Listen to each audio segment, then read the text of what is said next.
I am still shy, but having to do all of these things has kind of pushed me out of my comfort level. And I think as an entrepreneur, you have to do that. That's different from working for someone versus being an entrepreneur. You have to win the business. It's on you. You have to get there. So shy or not shy, you need to kind of be visible, be out there. It's quite clear that it is in Vaishali's DNA to be an incredible serial entrepreneur.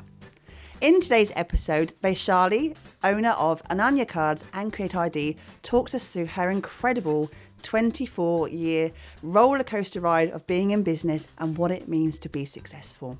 We absolutely can't wait to get stuck into today's episode. But before you do, if you're here for the first time, nice to see you. Thank you very much for visiting. Please do give us a little subscribe. It's always really, really helpful for us. And don't forget, if you'd like to hear more for Digital Circus and Yellow Tuxedo, do subscribe to our newsletter. The link is in below. Speak to you later and let's get started. Vaishali, thank you so very much for being on the Digital Circus Live today. Hope you're well. Oh, very and nice. as you have confessed that you've listened to every episode so far, so we thank you for that as well, you'll know what's coming up because there's one very important question, and that is, what is it that you're trying to achieve right now? So I'd say for me, it's about creating work that my clients and myself, that gives me joy. I would also say it's about making a difference. So that's to my clients, to my friends, my colleagues, and creating a kind of positive impact in the world. It's powerful stuff. Right, so I already have questions because we know we know, we've chatted to Vaishali regularly since we've known you, Vaishali. So I know you've been in business 22, 23 years. 22 years 24 now. 24 in January. 24 in January. But it shows how long we've known each other because I was approaching my 21st. That is massive. And that just scares the hell out of me about how quickly time passes, because I remember sitting with you and you were talking about ideas for your 21st birthday and what we could do with the business. How are we on 24? I know. Wow, that's just blown my brain. No, Sorry, I'm not happy that it's been that long. I was like a couple of years tops. Right, so here's the thing. Has what you've wanted to achieve always been the same since you've been in business? It has actually, because since I started almost 24 years ago, I pledged to donate 10% of profits to charity. So I made that on day one of starting the business, which I still continue to do. So I guess it has, but as I've gone through business and gone through economic recessions and downturns and lockdowns and pandemics, it's kind of actually become stronger for me to kind of make that difference. I mean, so many places as always. We love this. We do this, and this is the problem with being a duo with someone else we're talking to, is the fact that we both go, oh my gosh, and then one of us has to go, oh, you can go first. So okay, right. So what I want to do is delve back to pre-business, but I'm going to come to that. So my question for the moment is, I know about the work you do for charity and the philanthropy and everything else, but I also know you've always gone, actually, I don't want to lead with that. I don't want that to be in the limelight. It's just something I've decided to do.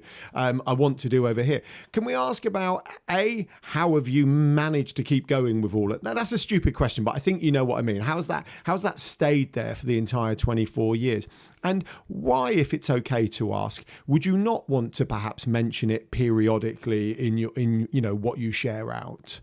Okay, even though I understand why. Great question. So I think it's always been with me. I always say it's kind of in my DNA, because my grandparents, then my father and my brother, so my father and his brother, and then now myself and my brother. So I'd say I'm kind of third generation. So I feel it's really at the core and the heart of what I do, so it doesn't waver. So it's so important to me. So I think that's why I continue to do it, and why I don't lead with it, or why I don't say it enough. I am trying to be better and sharing more about it, and actually using my platforms as a voice for charities. I try and put posts out on LinkedIn to say if there's any charities that want to shout out, or anyone that's doing something good, then I want to include it. So I am trying to be better. I guess it's just, I've done it as a kind of personal reason. I did it long before I even knew what CSR meant, or that it's good for businesses. I did it because it was something that my parents talked to me about at the breakfast table as a child. It's something that I grew up with. So for me, it's actually part of my life, and it's not that extraordinary in the sense of it's my way of life. It's only kind of in later years talking to people I've realized that actually it is maybe a little extraordinary because not many Yeah. people do it. And I think a lot of people, certainly that I know, always say, "Oh, we'll think about philanthropy kind of when we're retired, when we've made our money, when we're 70 plus." And kind of my view is actually start as early as possible. So I think it's more. I've kind of kept it as something just more personal, and I think it's also probably my personality that, as a kind of introvert and not wanting to kind of talk, blow my own trumpet or just keep saying, "Oh, this is what I do," and how great is my mantra of making a difference. Check me out donating to charity. Exactly. Yeah, it's So I tricky. kind of keep it quieter, but I'm trying to be a bit more open about it in the kind of Vaishali way. It's a very interesting, because I was reading a LinkedIn. It is tricky, let's be honest. There was a LinkedIn thread this week with someone putting out there about charity, and obviously we're recording this at Christmas time right now, and There's no need to say a prayer. It's Christmas time. Sorry, go on. This is Band-Aid lyrics. Don't do Band-Aid. I love Band-Aid. But at this time of year, obviously a lot of people then draw to what they could do for charitable causes, which is again to be commended, but why are we just doing it at Christmas? And then the thread went along the lines of, if you're doing it, fantastic. Do you need to use that as a marketing for your business to say, look at me, I'm so fantastic? And you've never done that. That's again to be commended. And I think there's a fine line between doing it to not show off, but to go, hi, I'm doing this, but actually you have done this for a sustainable amount of period. This is 24 years and some. And that's really to be commended. Now, my question to you, Vaishali. Wait, hold on. Are you going to move away from the... Right, so I've got another thing quickly then. So the bit what I think's interesting is exactly that, right? Like, are you just donate... Right, fundamentally, if you're donating to charity, regardless of your motivations, can it actually be a bad thing, okay? So it doesn't really matter what your motivations are if you're doing it. But I also understand the perhaps not wanting to lead with it, perhaps taking the edge of it. But then we get to the extreme example of people like Mr. Beast. Do you know what? We met people who didn't know who Mr. Beast were at the weekend. They're in my family. They walk among us. For the benefit people. of anyone listening who doesn't know Mr. Beast is the largest YouTuber on the planet. And surely everyone in our audience knows who Mr. Beast is. Well, you talk about him anyway, enough. Let's get to the point. And the point is, he did a video recently where he flew to Africa and put 100 wells into villages in Africa.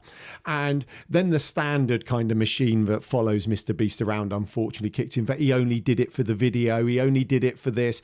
And he went, yeah, you're right. Because if it wasn't for the video, I wouldn't be able to do it that. So yes, I did it for the video, but it doesn't mean I then can't go and do that. And it is tricky to feel okay about those things. But I'm like, Mr. Beast was like, yes, I did it. He also said in his video, why is a YouTuber having to do this? Why aren't the people who actually meant to be doing this? Yeah. Which was very interesting. So he also used his elevated, lofty position for a bit of a political message. So just sharing that because I find it interesting. Can I move on now? You can move on, but I think this is a really interesting topic. It really, really is. We're going to come back to it. What I want to get back to, Vaishali, is because you just said it, you're third generation in your family, and so the family values is very big to you, big for you. What is it, especially from your father, who obviously was your key link there, that drove you to start your own business? So I think I come from an entrepreneurial family. So my family business is 101 years old. Last year we celebrated the centenary. So I always knew that I wanted to run my own business. I didn't know what it would be in, but I knew that I wanted to, again, through the conversations that we had, at meal times. So I knew I would do it. Again, I felt it was in my DNA. I wanted to, though, also get outside experience. I knew that I didn't want to just graduate and go straight into running my business. I knew it was important to work outside, get some outside experience and training, and that's what I did. So even certain summer jobs I did, and then when I graduated, I worked for 4 years before setting up my own business. And what did you work in? So I worked... I did different things. So I worked in Paris for a Japanese fashion designer, Comme des Garçons, and I worked there for a year and helped launch their perfume. So I worked in marketing. I worked for a PR firm for 4 months, and then I also worked in my family business for the rest of the time. The jobs that you've just sort of listed off there, they're not just your kind of average stacking shelves and Tesco type jobs. They are very, very immersive type roles. For a fashion house in Paris. And again, it's not retail. It's not Tesco's for 3 years like the rest of us, is it? Alan, at the time of recording this today, you've just been editing Sheba's podcast today. Yeah. And there's a very similar thread in what you've just said there, and what we got from Sheba's there was that if you're going to do something, you're going to go 2 feet in and you're going to immerse yourself and you're going to do it to the best of your ability. So what is that in your personality there to go, actually, I'm going to work for 4 years, I'm going to go to Paris and I'm going to immerse myself in a fashion house? What was the catalyst for you going and doing that there? So I think my personality is that I do 100%. So I remember, like, at university, I was the only student that got a first, and yet I partied hard. And so what I did is that I studied from like 8 a.m. till 6 p.m. and I only focused on study. And then from 6 p.m. I was off. And I was very kind of, I guess, compartmentalized. So when I studied, I didn't think about non-study. And when I partied, I didn't think about work. And whereas I found that a lot of friends, when they were studying, they kept dreaming about, oh, I wish we were going out. And when they were out, they were like, oh, we should be studying. And I think I just managed to make that distinction so that I'm kind of, I guess I'm wholehearted and 100% when I do something. So I think present that's and in the moment. Yeah. No, so I just have to pick up. Vaishali partied hard. No. I because did. I've always said I was in Manchester. I was in Manchester. There's no way you can't party. I was, the generation of the hacienda. So I mean, there's no way you couldn't party. That's very cool. That's just a cool story in its own right, I always look at you over the last 4 years that we've known you, really, and I've gone, no, she's always in so much control. You just look. Yeah, I don't like the word professional, but I feel in our circle you come across, and this is not an insult, please do not think it is, come across as one of the most professional business people. I don't think it can be an insult. No, I take it as a compliment. Thankfully, because if someone said professional to me, I'd go, oh, I try really hard to not come across that professional in that way. Yeah. Right, hold on. As always, we've got 1,000 places off the back of everything. So do you still do that compartmentalization now? Because when you run your own business, it is all in. It is very immersive. Or are you still very much, no, I stop at X and I'm into, social. No, I wish I could practice what I preach now. No, I love my work and it is all consuming. I don't have a stop off time or a start time. Going on holidays is difficult because, my mind wanders. But then also as a creative, I find actually when I change that scenery, I actually get good ideas. So no, I'm not as structured. I still very much give 100% to anything that I do, but it's not so compartmentalized.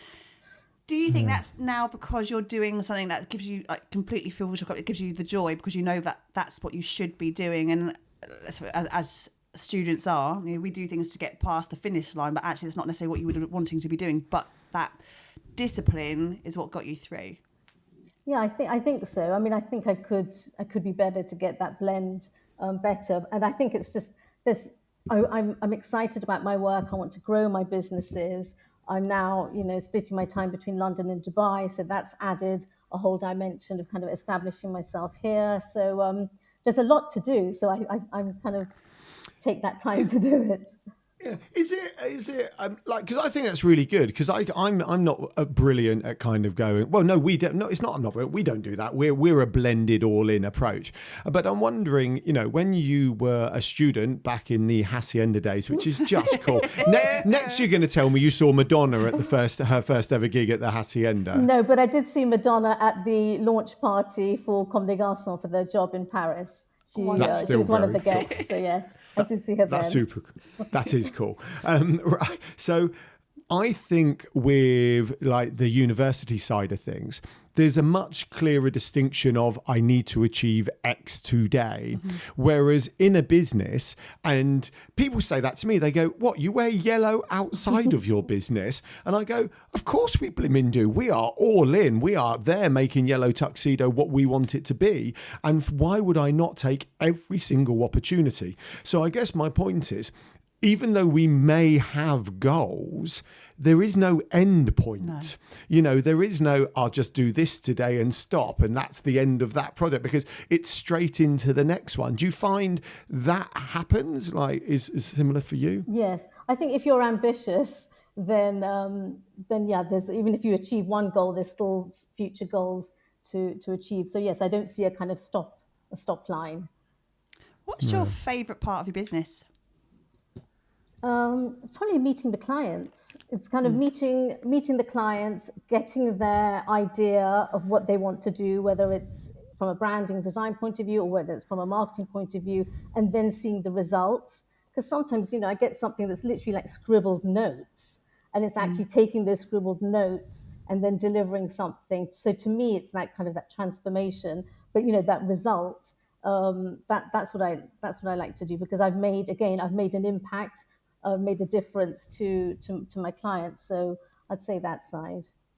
That's a really big thing, and a theme running through is that kind of impact, and wanting to not see the impact lost in a large corporation, but actually see the direct impact. I'm still kind of working that one through in my head. I think there's more there, but that is definitely a theme that comes through.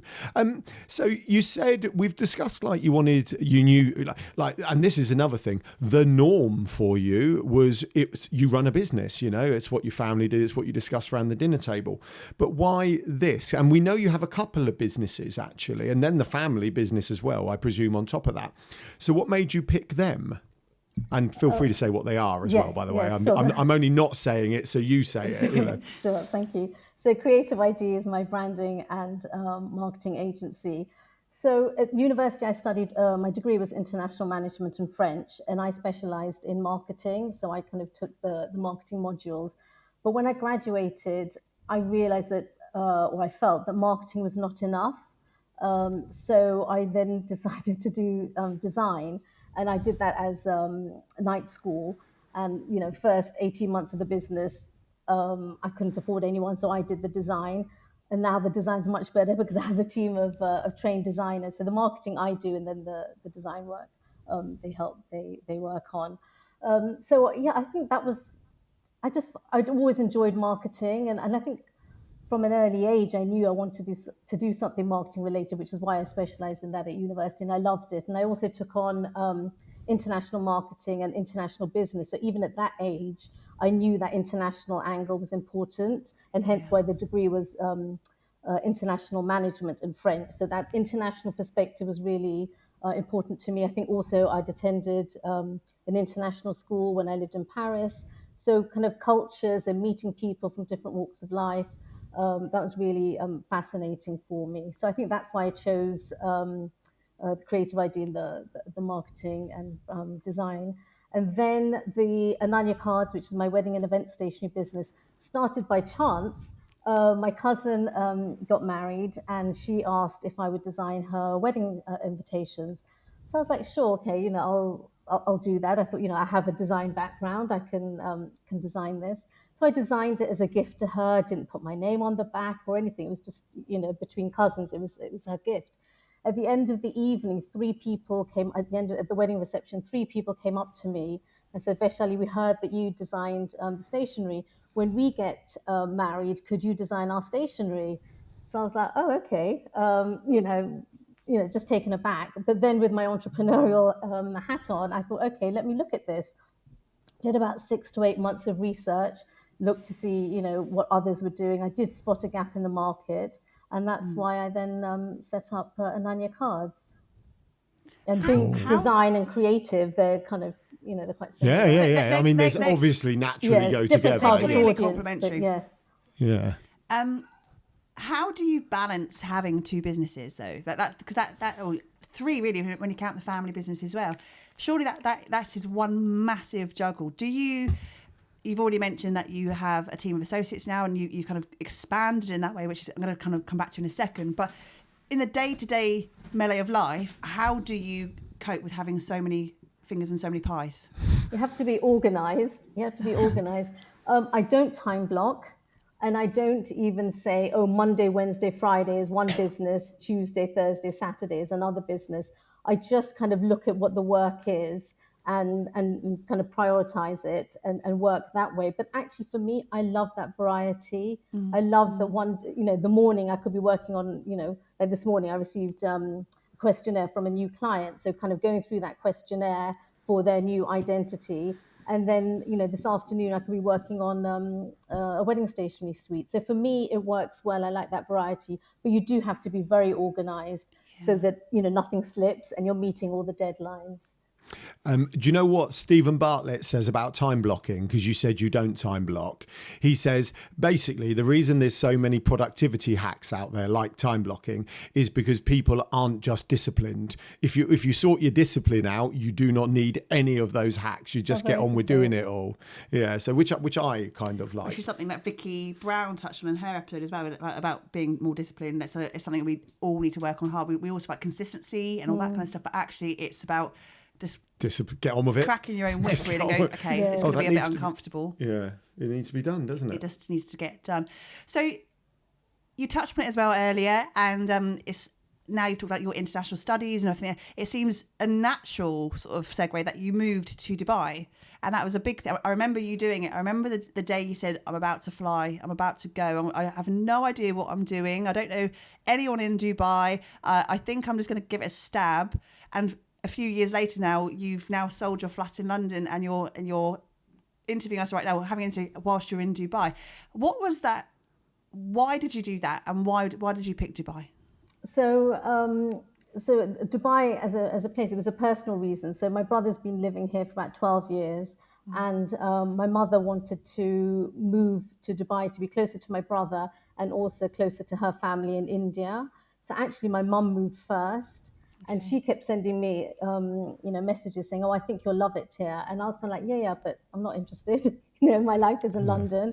And at that time, London was still in lockdown, so I couldn't even go to see her. And then it was only like about 9 months later, when the London UK, was off the red list, that I went to visit.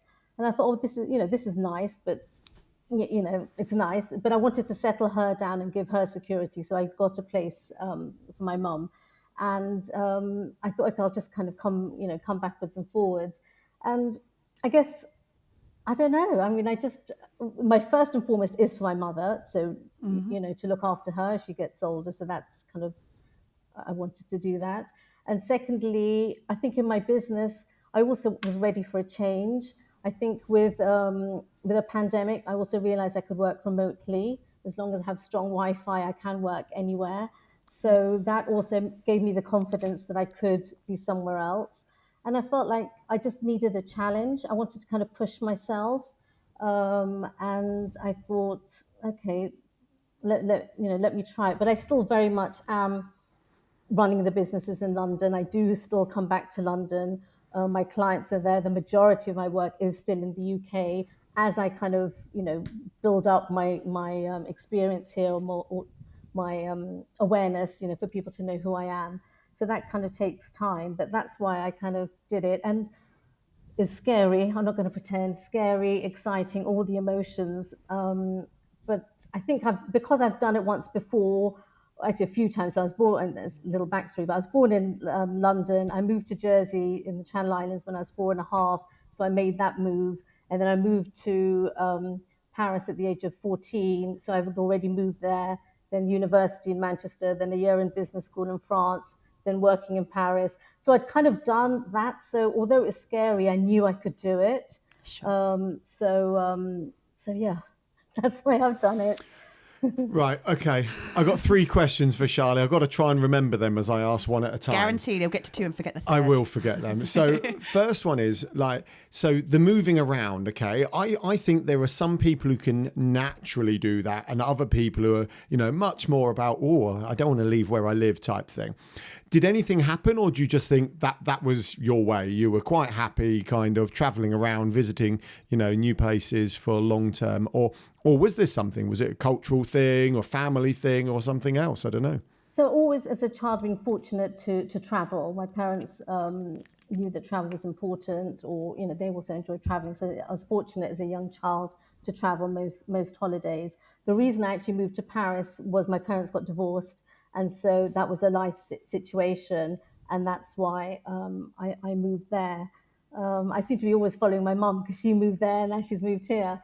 So that was it. But again, I'm not going to Good mum pretend for it was. travelling. Yeah. I'm not going to pretend it wasn't easy. It wasn't easy giving up, the whole family set up, the whole dynamics in Jersey, and then a very different lifestyle, different language, obviously, all of that. But I didn't realize it, but I must have some kind of like resilience or something to kind of push Yeah. me through. And it has done the world of good, because I am still shy, but having to do all of these things has kind of pushed me out of my comfort level. And I think as an entrepreneur, you have to do that. That's different from working for someone versus being an entrepreneur. You have to win the business. It's on you. You have to get there. So shy or not shy, you need to Absolutely. kind of be visible, be out there. Everything that you teach. Yeah. Well, Vaishali, we're seeing this, and I hope you don't mind me saying this, but the difference between now and this chat. I mean, we've chatted, right? We've not just done work and stuff, but we've chatted. But the difference between kind of now and 4 years ago, when perhaps we first met, is phenomenal, because we had you the Digital Circus live do a chat on branding, and is it fair to say you were very nervous? Is that fair to say? Oh my gosh, yeah, super nervous. I mean, I'm nervous even today, but yeah, I was really nervous. Yeah, but I think that's the difference. You can still be nervous, but you kind of become a bit more relaxed into it and understanding that nerves and excitement are similar feelings and all these other things. So today, there's zero sign of nerves. Is there like zero sign? I think that's fascinating. Right, so this leads That's me... question one done. That was, I know. So this leads me on to the kind of next thought process, is something we've been exploring. Do you like the kind of startup hustle? Because you talked about the new challenge from Dubai, and it's really tricky when you have your own business, when you should be in this kind of sustain, maintain and grow. But actually, if you like the startup hustle, how do you bring a bit of that back? And by moving to Dubai and open up a Dubai leg is something that certainly does that. Do you like the kind of excitement of early business? It's a good question. I'd say mixed. I mean, I like the startup hustle, but I also realize it is a challenge, because where I kind of left London and where I'm starting here, there is a difference. So it's almost, I have to say to people that, yes, I'm new to Dubai, but actually I come with 20 plus years of experience, and that's difficult for me. And that's in terms of my messaging, that's what I need to communicate, because I don't want Yeah. people to think I'm a startup here. I want people to know that I do come with everything that I've learned over the 20 plus years. So I like the startup hustle, but I also like the not the startup, the kind of Yeah, no, I know what you sustainable mean. brand, the sustainable business, and kind of growing on that. I like So that. it's just the extension of what you're doing, isn't Well, it? I was going to say it's a natural expansion of your international business, So that was. Is there your third question? There is a third question, and it is relevant. They're all linked. They're all building Okay, up to because one I thing. have one on the expansion, but carry on. Oh, do you? Okay. Well, mine's similar to that. So you've touched on this as well. You've touched about your team of, I can't remember what word. Associates. Associates. The same question. The same question. Do you know when you've been living with someone for far too long, when actually you just literally go, we've got the same question. Well, I'll you go, ask it No, then. feel free. No, it's all right. I would like you to complete one episode when you have all three questions. And haven't gone, I can't remember my question. What's a third? So I think we don't actually discuss that this often in the podcast, because we're so keen to discuss the life element. But I think your business model, or how you set your business up, is different from the average in our audience, our ecosystem, whereas a lot of solopreneurs, et cetera, et cetera. So just wonder like how you set that up and how it works now, and just kind of give us a... Just to kind of add on to that one before you start talking, Richard, is that, so a lot of people would go, I'm a solopreneur, this is my lot, I'm struggling to understand how to grow.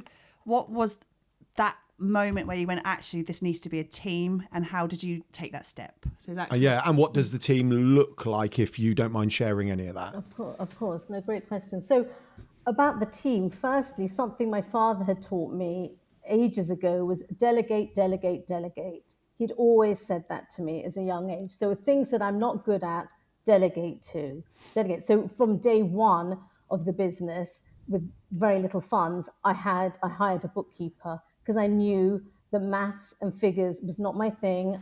Of course, I know how to read accounts and things, but I didn't want to be doing the day-to-day. So from day one, I knew that I needed somebody who was experienced and professional, who would do things much quicker than me, and I would outsource a bookkeeper. Now I have a bookkeeper and an accountant. So I knew that if I don't have the skills, I need to surround myself with, or hire the services of people that have those skills. As I said, the first 18 months or so, I didn't hire anyone. But for me, I realized that to grow, I needed a team, and I'm super passionate about my businesses, but I'm not precious about the business, in the sense of, and I say that even when I take on an intern, that if there's something that you feel I could be doing differently, or the business could be different, could be done differently, please share with me. I'm not going to get upset. I'm not going to say I'm going to take it on, but I will hear you.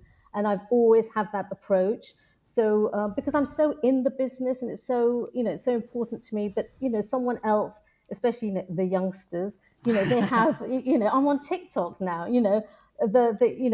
They bring in a different energy or different knowledge, and I love that. So for me, I like that. And so building the team, I started a team fairly quickly, and I'm really pleased that two of my team have been with me for 15 years. Wow. So I'm really pleased about that, because I feel something's working. Something is working. I try to treat them well. And I involve them. So it's not like Vaishali's the boss and their senior designer. It's Vaishali's the boss, but you're part of the team, your suggestions. I want to share what the team do on social media. I need to do a little bit more on that, but I want to share that. So that's really important. So I've kind of taken on people as a team. So on my PAYE, on my payroll, and then I also have others that are on a retainer basis, to kind of give that commitment to them and to myself. But I've also had people that haven't worked. I've had somebody that resigned after 11 months. I've had someone resign after the 3-month trial. So it's not. I always say, actually, the hardest part of the business, I think, is the HR, is the whole kind of managing that. Which is why I think when you get somebody good, you try and do everything you can to keep that person and get them involved. Which is why I think for the 15 years. That's important, and it's the same. It's the same. That kind of longevity is the same that I practice, even in terms of relationships with my clients. So, my longest standing client has been with me 24 years. So again, it's trying. Thank you. So again, it's trying to. Relationships are super important, and again, that's something I learned from the family business, where we've had 3 generations of relationships, and that's something that I learned from an early age. So it's doing what you can to kind of nurture those relationships, whether it's your team, whether it's clients, so that you can work and deliver and create good things together. The thread here of your DNA has come through the entire episode today. It's amazing, isn't it? And that is that is testament to the Shah family as well. So what would you say you could take from both the 2 generations above you has been your biggest lesson learned from what your father's done and the generation before? The biggest lesson is to act with integrity. I think that's that. Oh gosh, before I get emotional, I think that's the thing that they've taught me. Whether it's about giving, whether it's about made giving. someone cry. I know. It's good for ratings, Vaishali. Thank you. It's just how can you have 3 relationships of clients in a 100-year business when there's so much competition in every industry? There's so much competition, but those relationships are key. My Michelin star chef that I've been with for 24 years, he could get he would have designers wanting to do his work for free to have him on the portfolio, but why is he continuing to work with me? So I think for me, it's the relationships, but doing that with integrity, doing that, straightforward, not playing games. It's just, I think that's I'd say is what's important to me. Okay. I'm loving this. I feel, unfortunately, we need to slowly wrap up, but I kind of feel I want to ask something. I don't think we've ever asked this before, but I'm going to ask it. Okay. I want some tips for Charlie, right? I want tips. If you were going to give a couple of tips, whether it be for the, the leading with integrity or for the sustained growth of your business, or I guess integrity is the answer to the sustained growth one. So let's go to the integrity one. What couple of tips? If someone's listening to this and they are new in their journey and they're feeling inspired by these stories, what couple of tips could you share them for making sure they keep that integrity paramount? I think the integrity part, you need to believe in it, not just because, I listened to this podcast, Vaishali's doing well, let me do it. It's got to be something you believe in. And like I said earlier, that doesn't waver, that it's at the core, it's at the heart of what you do. And I think then you will be able to do it. And all of these things like philanthropy and things, it's not just about money. There's a lot of things that I do. It's about sharing with networks, it's sharing on social media, it's giving a platform, giving a voice. So I also don't want people to think that, I can only be integrity or I can only give back if I've got lots of money aside and I'm a startup and I don't have those funds. It's not that. So I'd say, and find something that you're passionate about. If you're going to donate or share resources or share your platform, find a cause or a community or something that you believe in. For my grandfather, it was health and education. I brought the women piece, the female piece in because that was really important to me. So I'd say that do that. Gosh, you really put me on the spot. Sorry. I don't know. No, it's good. I think also surround yourself with like-minded people. I think the people that you surround yourself, I was very fortunate at the various schools that I went to. I surrounded myself with great people, and my friends from university are still my closest friends now. So I think surrounding yourself in terms of friendships, in terms of work, people, colleagues, surrounding yourself would be good. And I think also as a person, I'm curious. So I think also be curious and learn more, and then see how you can introduce that into your life in a kind of integrity purpose. Do you know what?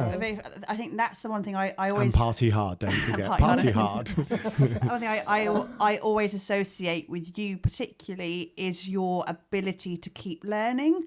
And that's absolutely. Like, when we first met you, I remember you'd signed up to God knows how many different courses and groups, and I saw you over here, and then I went, Vaishali's over here, and I still see that now 4 years later, and the fact that you can never learn too much, and that's the only way you can kind of keep pushing yourself forward.